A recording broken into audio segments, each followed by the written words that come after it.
Referente a estas impugnaciones presentadas en contra de la Constitución capitalina, el ex coordinador de la Conferencia de Armonización en la Asamblea Constituyente, Porfirio Muñoz Ledo, comentó que son retrógradas y autoritarias.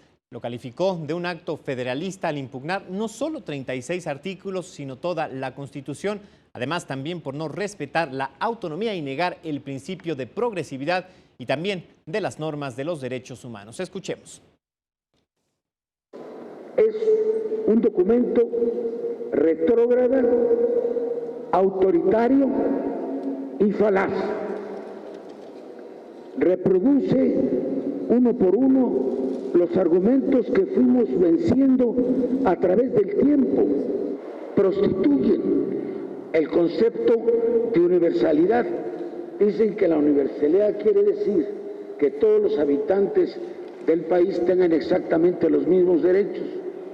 ¿Por qué no se preocuparon con la reforma del artículo 1 de la Constitución por incorporar ellos a la Constitución Federal, ¿sí?, los más importantes de los avances de los tratados internacionales?